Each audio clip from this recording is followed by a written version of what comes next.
What's going on, everyone, and welcome to another edition of LITD Reviews. Today, we got a fucking good one, like we always do, honestly, let's be real. Today, we are reviewing the new one by Carnifex, World War X. It is fantastic.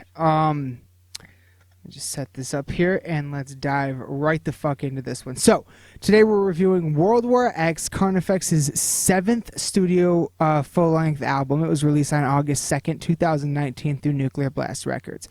For anyone now, full disclosure, this is kind of a weird one for me. Not weird, but okay, Carnifex is a band that I have seen many times, probably 4 or 5 times at least. However, this is the first album I've heard by them top to bottom. I always really liked seeing them live. They put on a fucking incredible show. Every time I saw them on a lineup, I got excited. But I don't know why. I just never fucking picked up an album really until now. I heard a couple of the singles, and I really, really liked them a lot. So I decided to get into this one. So for this review, I'm not going to be able... I'm purposely, once I decided to review this, I'm purposely decided to not listen to any of their old stuff yet. I have heard some of it, don't get me wrong, but I haven't heard an entire top-to-bottom album until now. So I am purposely stayed away from that just to be able to let this one really stand on its own for me and not be able to compare it to really anything else. So for those of you that might be like me and unfamiliar with Carnifex, quick bio: they were formed in 2005 in Fallbrook, California by vocalist Scott Ian Lewis and the drummer / keyboard player Sean Cameron. Most of the rest of the lineup came in not long after they released their first EP. The rest of the lineup currently consists of Corey Arford on rhythm guitar and backing vocals, Fred Calderon on bass, and Jordan Lockery on lead guitar. Sorry if I fucked up any of your names. I'm bad with names. The album artwork, which is kind of different. I've seen all the rest of Carnifex's album covers.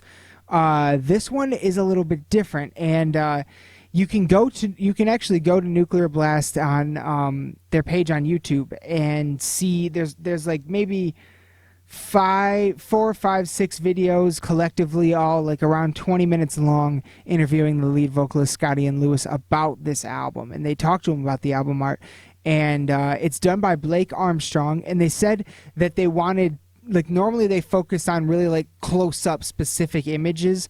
This time they wanted like a fucking dystopian landscape that had a really like ominous tone, is what he said. And I think it's fantastic. They really pulled it off, especially if you look at like the bridge leading up to the symbol, like all the fucking demons coming out and all that stuff. I think it's really great artwork. I like it a lot. Now, Blake Armstrong, he did a recent cover for Death Is Just the Beginning. 2018, I think, was the name of the album, I think. He also has done album covers for In Flames on a few of their recent albums, but this guy also makes movie posters. He's done movie posters for Spider-Man Far From Home, Stranger Things, Fantastic Beasts, The Dirt, the Motley Crue movie on Netflix, Ready Player One, Ghostbusters, and a whole lot more. So check out Blake Armstrong art. I just searched that on Google and found him, and it's he's done some really great work, really, really good. Okay, so let's really get into the album. Now, first of all, I'll get into the rest when I talk about my favorite tracks, but to start off, I want to talk about some lyrics. So, overall, okay, now, hold on, I think I jumped, yeah. Now, I got most of this from those interviews with Scotty and Lewis, but for this album, Carnifex took more time than ever to record this album than any previous album ever. They spent almost double the amount of time in studio. They use less blast beats than ever, but the average BPM on this album is higher than pretty much any previous album. It's not a concept album, but it's heavily themed, and the theme was basically talking about all the things they normally talk about, like isolation, depression, suicidal thoughts, things like that, but putting them viewing these things as a battle through the lens of war, basically, and bringing in the balance of fighting for what you want and what you need, but at the same time maintaining your own humanity. That's a quote from Scott.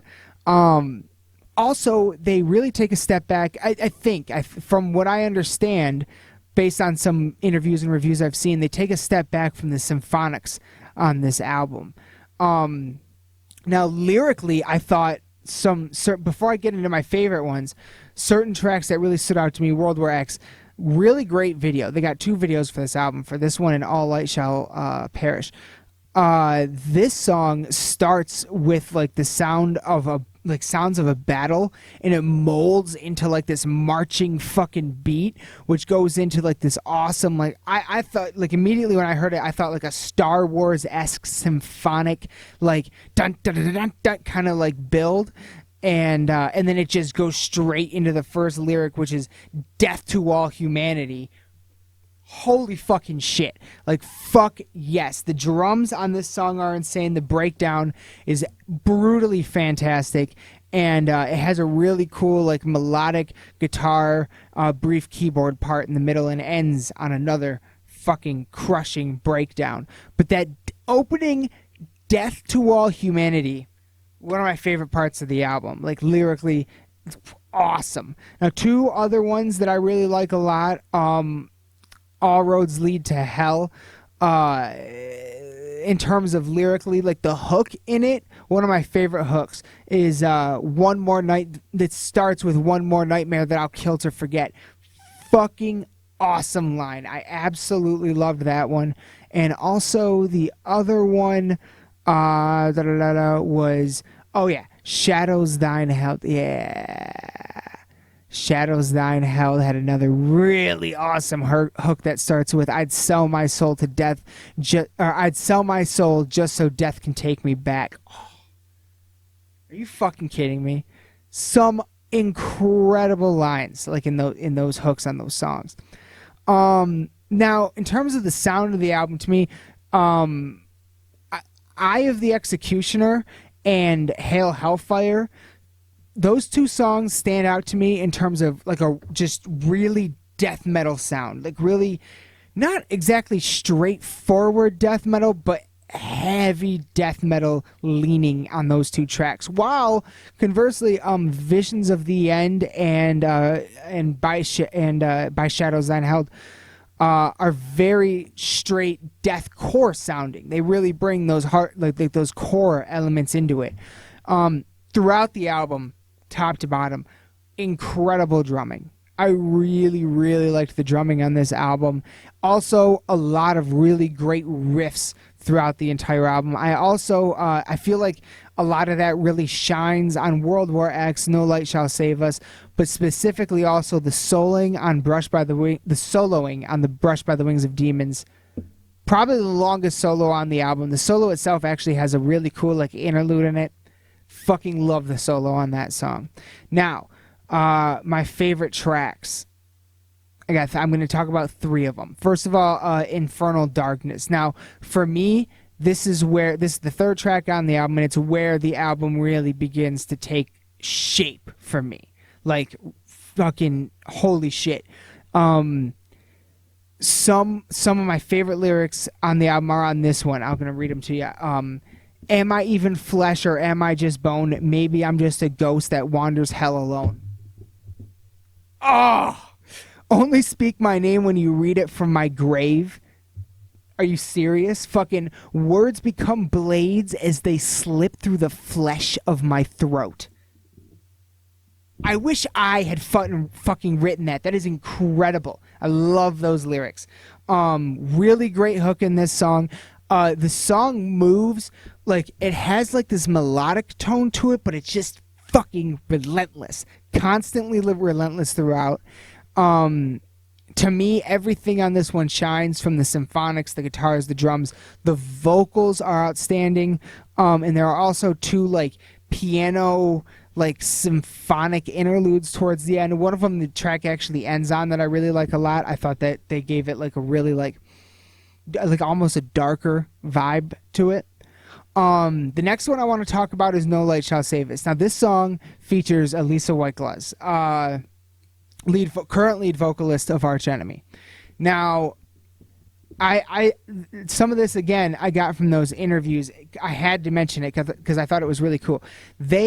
Scott, the vocalist, had said that they've been trying to work with other artists within the metal community. They tried to do it on Slow Death and couldn't, for whatever reason, couldn't do it. They were determined to do that on this album, and specifically to bring her into it. He even pointed out during the interview at one point that, like, you see collaborations all the time in hip-hop and in pop and stuff like that, but you never really fucking get to see it in heavy metal, which is something, if listeners of the podcast know, I've said that about heavy metal before. I love it when they fucking collaborate, and they don't do it enough, in my opinion.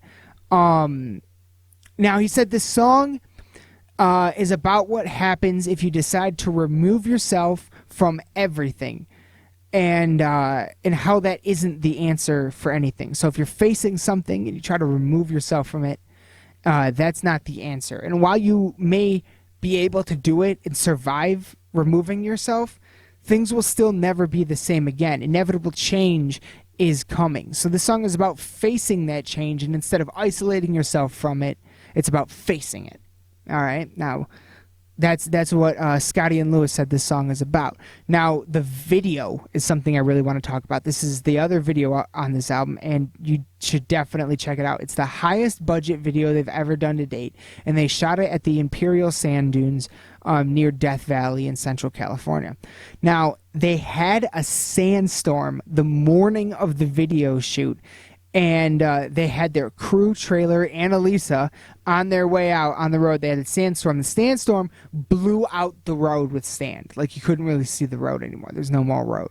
So they had to ferry people over to the filming location in a 4x4, and they were still luckily able to make it happen, which is really awesome. And a fun fact that he pointed out during those interviews is that this is where Return of the Jedi was filmed, part of Return of the Jedi.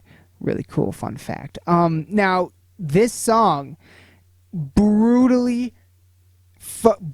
heavy, awesome, head-banging fucking rhythm all the way throughout. Fantastic. Like, the solo, honestly, I don't know if they did this on purpose or not, but to me, really sounded like an Arch Enemy-like solo. I liked it a lot.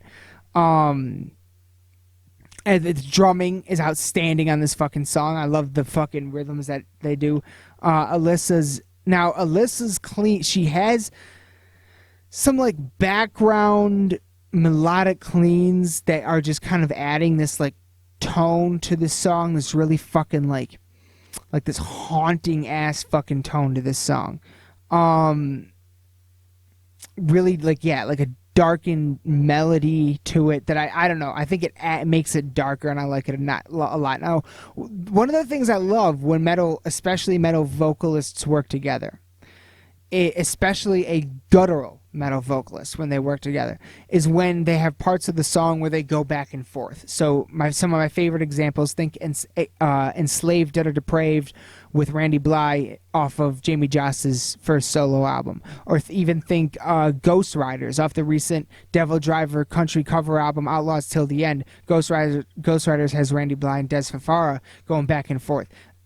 Those are some of my favorite collaborations, is when they fucking go back and forth with their fucking vocals. And there is some of that on this song. There are a couple verses where Scotty Lewis and Elisa White-Gluz go back and forth with each other, and I think it's fucking awesome. I absolutely love it when metal guttural vocalists fucking do that shit. Yeah, my final favorite track, at least right now, would probably be Hail Hellfire. It's the second to last track on the album. It's probably, in my opinion, the most straightforward death metal song on the album.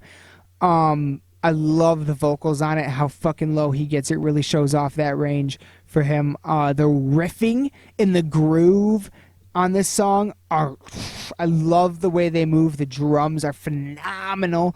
And I love, like, the build. There's one, like, verse that has, like, this build riff, like, with the hook that I fucking love. I love the way the entire song just builds into this fucking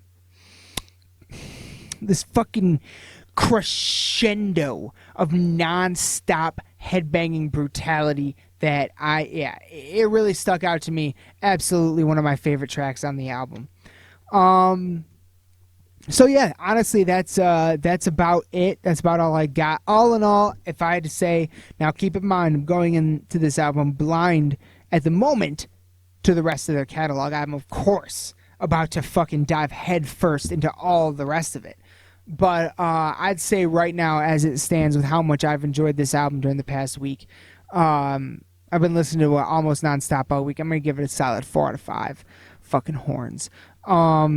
Yeah, it's really, really fucking good. I absolutely recommend everyone go check it out. Again, it was released on August 2nd through Nuclear Blast Records. Carnifex World War X. Just look at this fucking cover.